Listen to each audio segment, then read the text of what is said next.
भगवान बताना। तो ये डंके की चोट पर ये कह रहे हैं कि हर सीट पर मोदी जी चुनाव लड़ रहे हैं।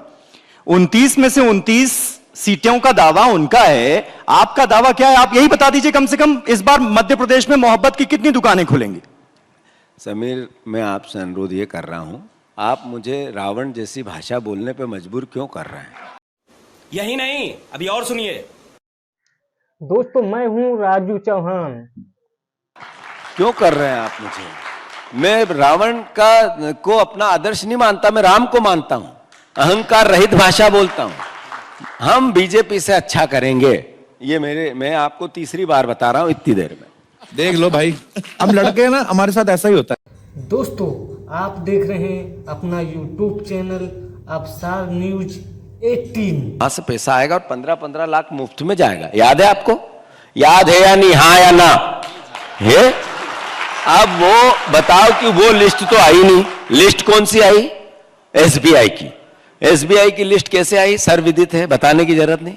अरे कोविड में जो लोग अपने आप को समर्पित कर रहे थे, जो परिस्थितियां थी सब सर्वविदित है। उसमें नरेंद्र मोदी ने 50 करोड़ रुपए बीजेपी में डलवा लिए पूनावाला से, और आप एक शब्द नहीं बोलते हो। जी, क्या कारण है?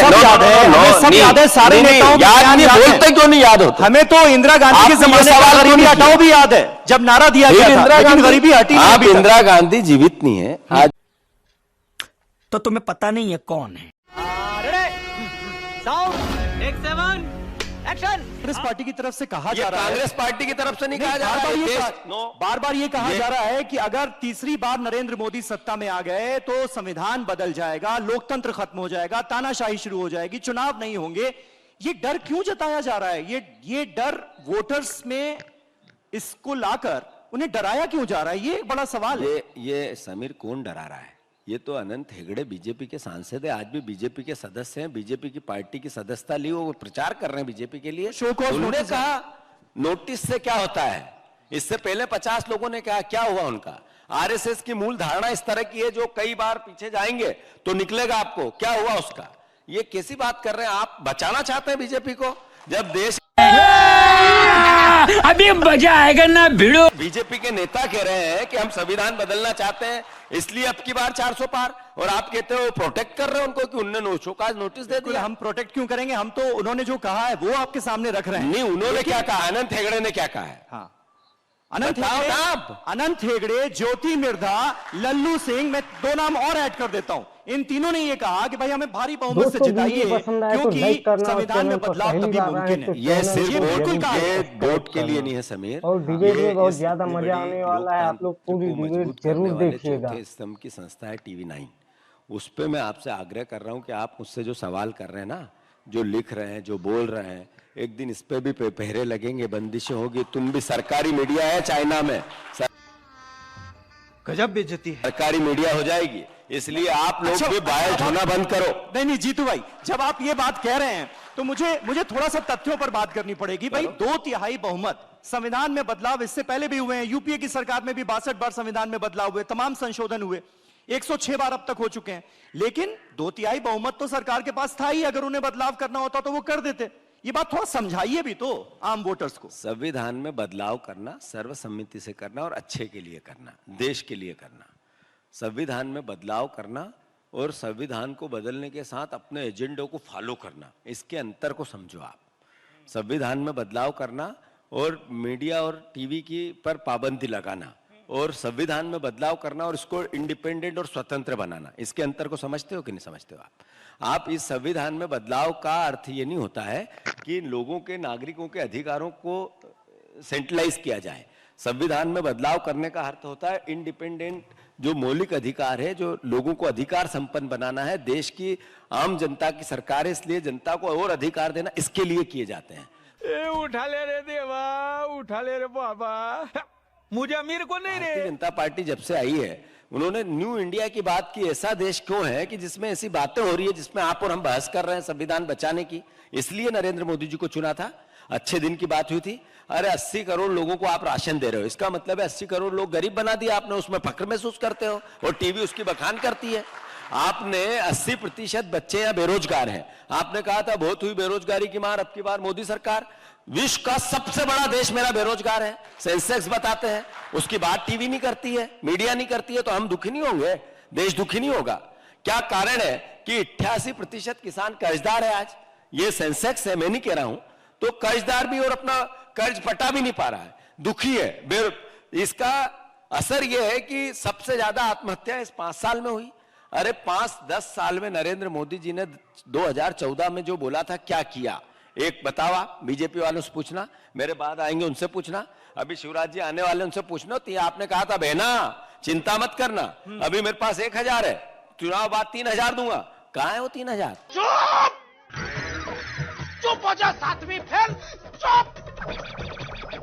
क्यों नहीं दे पाए? नहीं, लेकिन जब आप संविधान में बदलाव की बात करते हैं कि भाई बीजेपी तीसरी बार आई, तो फिर वो पलटकर इमरजेंसी का दौर याद कराते हैं ना आपको कि भाई उस दौरान तो लोगों के मौलिक अधिकार तक छीन लिए गए थे। जीवन भविष्य से नहीं चलेगा, आगे से नहीं, पीछे से चलेगा। आप पुरानी बातों से जीवन को चलाना चाहते हो, देश बनाना चाहते हो?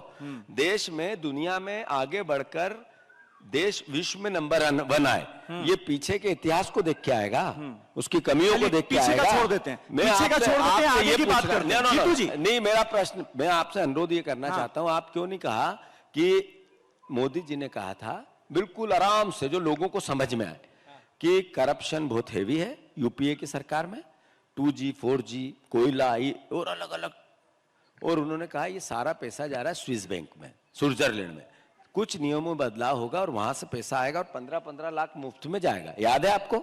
याद है या नहीं? हाँ या ना? दोस्तों आपकी इस डिबेट पर क्या राय है? कमेंट बॉक्स में बताओ कमेंट कि करके वो लिस्ट जरूर तो आई बताइए। नहीं। लिस्ट और कौन सी अगली आई? बार किसकी सरकार? एसबीआई की। कमेंट में एसबीआई की जरूर लिस्ट बताइए। कैसे आई? सर्वविदित है, बताने की जरूरत नहीं।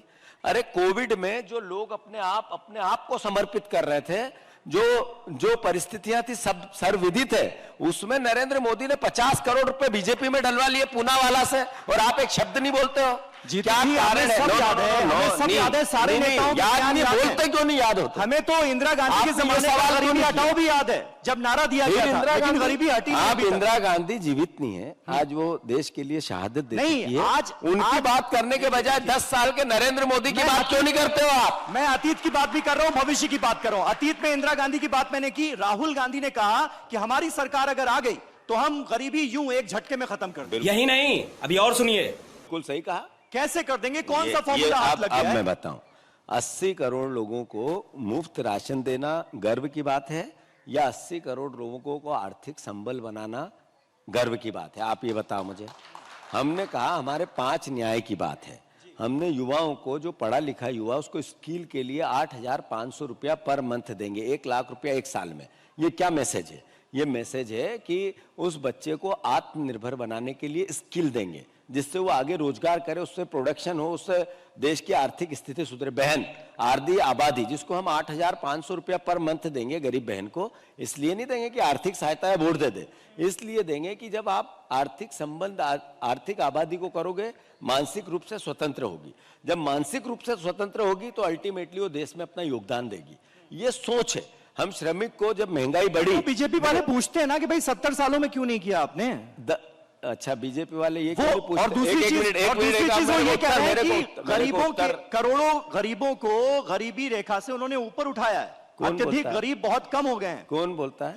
बीजेपी पिछले 10 सालों में। फिर ये 80 करोड़ राशन किसको दे रहे हैं? पाकिस्तान वालों को। कितने तेजस्वी लोग हैं हमारे पास, कितने शानदार विचार रखते हैं जी, और कुछ लोग मनोरंजन भी करवाते हैं। पाकिस्तान में जा रहा है ये।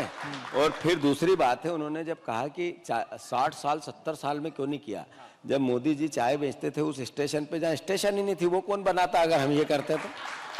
जब मोदी जी जिस स्कूल से डिग्री लेके आ गए, कॉलेज से, जिसका सवाल जवाब होते हैं, वो स्कूल हमने बनाया, वो कैसे बनता? जहाँ सुई नहीं बनती थी, आधा देश पूरे कपड़े नहीं पहनता था, आधा देश आधा भूखा आधा खाना खाता था, आधे दिन खा पाता था, किसी के हाथ में काम नहीं था। मतलब ऐसा देश था जो पाकिस्तान और भारत जब डिवीजन हुआ उससे पहले यहाँ पे कितनी संपत्ति है इतिहास में है। अब वो उसका हिसाब पूछते हैं। तो नरेंद्र मोदी ये बताए कि 10 साल में उन्होंने करप्शन रहित देश बनाने की बात की थी, तो क्या कारण है कि 141 लोगों पर ईडी और सीबीआई ने छापे डाले, इनकम टैक्स ने डाले, उसमें से 121 बीजेपी में है? वो सवाल आप क्यों नहीं करते हो? खत्म। Bye bye tata good bye गया। क्यों नहीं करते हो कि बॉन्ड योजना के अंतर्गत, एक मिनट अब मेरी बात होने दो, आपने बॉन्ड योजना के अंतर्गत जैसे ही मैं आया सवाल क्यों बदलते हो आप? बॉन्ड एक देश में करप्शन का जीता जागता उदाहरण बना, जिसमें एक कंपनी जिसकी कुल इनकम 181 करोड़ है, उसने 1100 करोड़ बीजेपी के उसमें दिए। ये सवाल टीवी पे क्यों नहीं आता है? टीवी 9 पे ये सवाल टीवी 9 बिल्कुल पे आता क्यों है, नहीं? बिल्कुल आता है। इस पर हमने कई डिबेट्स की एक हैं, मिनट, electoral ये क्यों नहीं आता है समीर कि बीजेपी ने कहा कि फेक कंपनियां हैं। बीजेपी ने कहा, नरेंद्र मोदी ने मुंह भर भर के कहा 400 करोड़ रुपए से ज्यादा तो उनके ऑफिस के सामने लोग बॉन्ड फेंक गए। वो हिसाब नहीं है देश के उनके जीतू पास। भाई, उन शेल कंपनियों ने डीएमके और टीएमसी जैसी पार्टियों को भी मतलब- चंदा दिया है, जिनके साथ आप गलबैया करके घूम रहे हैं इंडिया गठबंधन में, वो आपके साथी हैं। तो फिर ये सवाल भी होता है ना। तो करप्शन के लिए ये बताएंगे नरेंद्र मोदी कि उनके साथ घूम रहे हैं तो मेरे साथ भी घूमो। ये देश से चाहते हैं वो कि करप्ट लोग ये हैं, इसलिए हमने गले लगाए कि उनने भी लगाया था। अरे कार्रवाई करनी थी, जेल भेजना था, उसके अलावा तो तुमने मोदी मशीन में डाला और अपनी पार्टी में पद दे दिए। ये भाषा, ये भाषण, ये करप्शन, ये सा नरेंद्र मोदी का शासन न मैं खाऊंगा, न खाने दूंगा, न मेरा आगे न कोई पीछे। मेरे साथ अन्याय हुआ है, मेरे साथ अन्याय हुआ है और मैं अब किसी के साथ अन्याय नहीं होने दूंगा। तो आप ये मान रहे हैं ना, फिर इलेक्टोरल बॉन्ड के मुद्दे पर जितना गलत बीजेपी ने किया उतना ही गलत डीएमके और टीएमसी जैसी तो पार्टी। शासन में कौन है? डीएमके नेशनल शासन में नरेंद्र मोदी है, डीएमके है। कार्रवाई क्यों नहीं की? क्या करप्शन के अगेंस्ट ये लड़ाई थी कि डीएमके ने कर लिया तो हमने कर लिया? अरे यहाँ मिट्टी थी, यहाँ गंदा था, वो लौट रहा तो मैं भी लौट जाऊं, ये व्यवस्था है क्या? अभी मजा आएगा ना भिड़ो। मतलब आप क्या कहना चाहते? जस्टिफाई करने का क्या मतलब ये उचित है? अरे आपको ये बताना पड़ेगा ना कि हमने करप्शन किया है, नरेंद्र मोदी ने किया है, बीजेपी ने किया है, सीधा डायरेक्ट किया है और सीधा सबके। भाई मजा आया और मैं ये जो मजा है हिंदुस्तान के हर व्यक्ति को देना चाहता हूं। दोस्तों, वीडियो पसंद आए तो लाइक करें और चैनल पर पहली बार आए तो चैनल को जरूर से सब्सक्राइब करें।